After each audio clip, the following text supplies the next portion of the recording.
Fremestory 1.1. Maligayang pagbabalik. Narito ang buod ng pangunahing pangyayari sa Batang Quiapo. Humingi ng dispensa si Tanggol kay Punggay matapos itong magalit dahil naisama ang mga Montenegro sa paglusob sa kanilang teritoryo. Sinundan ni Tanggol si Punggay hanggang sa kanilang bahay, ngunit tinutukan siya nito ng baril.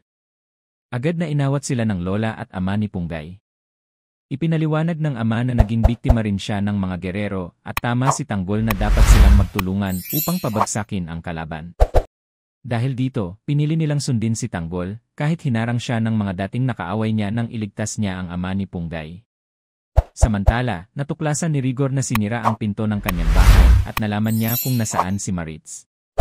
Kinuha niya ito upang gawing pain laban kina Tanggol at Ramon Montenegro. Binalaan ni Rigor si Maritz na hindi na muling mabubuo ang kanyang pamilya dahil gagawin niya ang lahat upang mahuli sina Tanggol at Ramon. Nagpakalat siya ng mga tauhan sa San Dimas na nagkunwaring mga ordinaryong tao, ngunit sila ay mga pulis. Naghihintay naman sa labas sina Tanggol at ang kanyang mga kasama upang iligtas si Maritz. Niyakap ni Tanggol at Ramon si Maritz matapos siyang makuha. Bigla silang nabahala nang marinig ang sigaw ng kaibigan ni Tanggol na paparating na ang mga kalaban at kailangan nilang tumakas. Kasabay nito, pinagalitan ni Vice Mayor Roberto ang Red Phoenix at ang kanyang kasosyo matapos makuha ang 50% na parte sa negosyo. Tinanggap ni Lucio ang kondisyon kahit labag sa loob niya dahil maaaring ipatanggal sila anumang oras.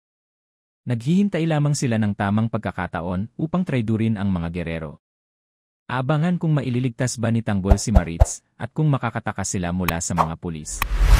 Fremestory 1.1.